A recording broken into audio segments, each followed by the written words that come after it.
guest speaker, Mr. Philip Weaver.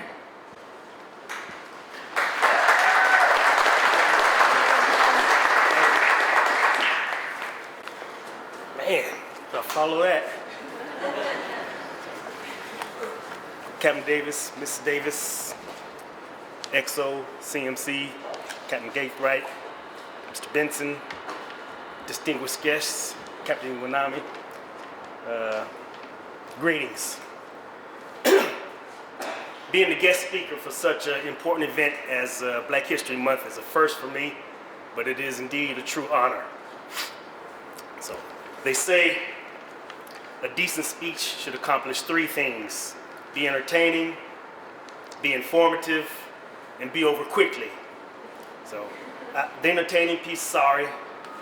Informative, I'm gonna try to impart some stuff on you, but I'm pretty sure I can get the third part done and be over quickly. It's important to know where and why Black History Month began and reflect on the past struggles of Black Americans, but it's also equally important that we celebrate the stories of achievement and success along the way. So before I get started, I'd like to recognize Captain Davis and the Multicultural Committee for ensuring Fleet Logistics Center Yokosuka has a vibrant cultural recognition program, celebrating our wonderful diversity, and putting on the numerous events throughout the year. So please give them a round of applause.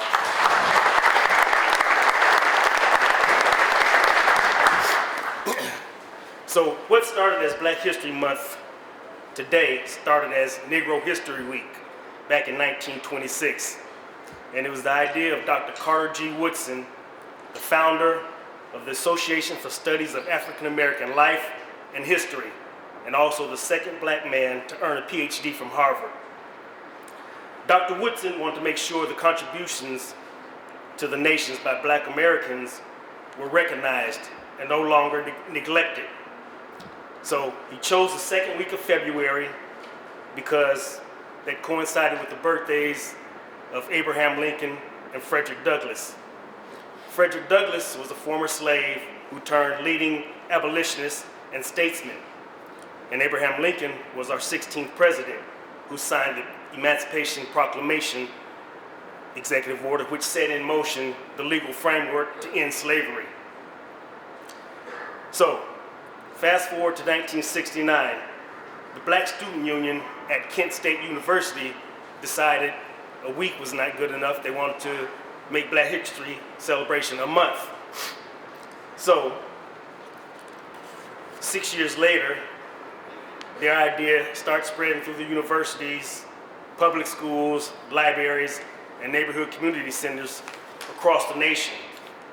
Then, in 1976, during our nationwide bicentennial celebration, President Gerald R. Ford recognized Black History Month and urged Americans to seize the opportunity to honor the too often neglected accomplishments of Black Americans in every endeavor throughout American history, officially establishing the event at the national level.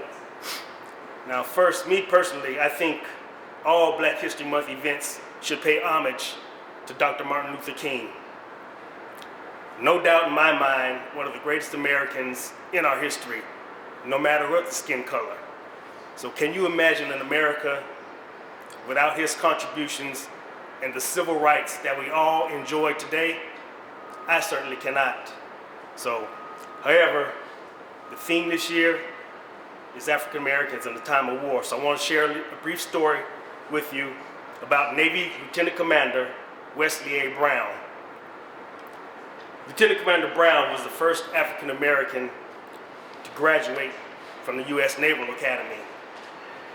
So he entered the academy in 1945 and went on to graduate in 1949. However, he was not the first. Just after Reconstruction, 1870, there were 5 other African Americans to attend the academy from 1870 to 1945. None of the 5 graduated. None of the 5 made it. 3 were during Reconstruction and 2 in the 1930s. So as you can imagine, it probably was tough and they weren't welcomed. Lieutenant Commander Brown said while he was at the academy, there weren't many fun days. But he held on to a philosophy that if today doesn't go right, tomorrow will be better. And he went on to say that a day didn't go by that he didn't feel like quitting. But he endured 4 years being ostracized, brutal hazing, constantly receiving excessive demerits and bogus charges, many times nearly leading to his dismissal from the academy. But through a combination of timing, evolving national conscience, the onset of World War II, and a rare friend, future President Jimmy Carter, and his unbelievable will and determination, Brown persevered, and in 1949 he became the first African American to graduate from the U.S. Naval Academy, finishing in the upper middle half of his class. After graduation, Brown went on to a successful 20-year career as a naval civil engineer. Now I want to mention two other exceptional Black Americans whose achievements are linked to all historical progress of Black Americans before, including Lieutenant Commander Brown. First one, 4-star General Colin Powell, an inspiring leader to many who, in addition to being the first Black chairman of the Joint Chiefs of Staff, was also the first Black National Security Advisor to President Ronald Reagan, then the first Black Secretary of State to George Bush number 43.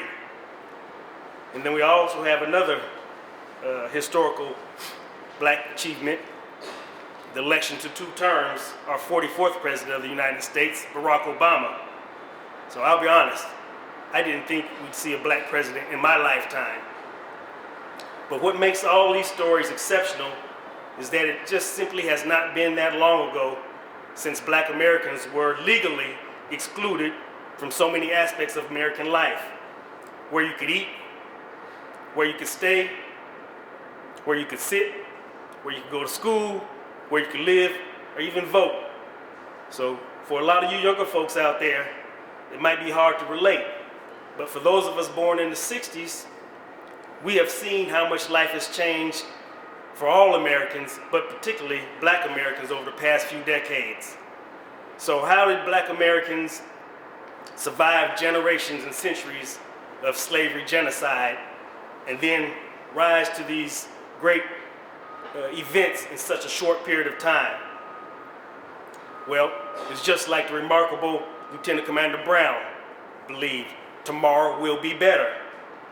So did other remarkable Black Americans throughout our history. Tomorrow would be better, because that's what this remarkable country is about. It's called America's promise to all our citizens. America always strives to correct our wrongs, be a more perfect union, relentless in the pursuit of justice, providing for the common defense, promoting the general welfare, and that's why we celebrate, so we don't forget, and we can always be better. We celebrate how far we've come as a society, but we also honor those who continue the fight today, because the struggle is not over, and it's real. Hate, bigotry, racism is alive and well. Just go on the internet for a minute or two. So for every ounce of blood, sweat, and tears spent fighting for equal rights and justice, there always seems to be an equal effort to keep things status quo, or even worse, to reverse progress and reverse some of the laws that have been established to combat and prevent injustice in America. So I ask you, don't be ambivalent. Make a commitment to be a person that sees value in all of us, regardless of race, gender, national origin, color, political affiliation, ethnicity, religion, sexual orientation, gender identity, or disability. Let's make this world a better place for all of God's children. We are very blessed and fortunate to be members of one of the most diverse organizations there is, practicing, living, and defending democracy, sometimes with our life. Thank you for having me today. It has been a true honor and a pleasure. Let's continue to celebrate our diversity, no matter the day, the week, or the month.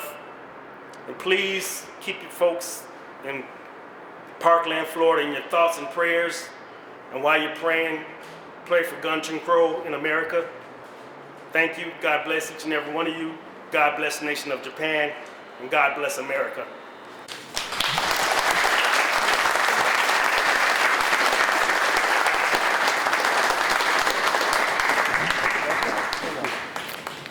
Thank you very much, Mr. Weaver. That was a very powerful and informative speech.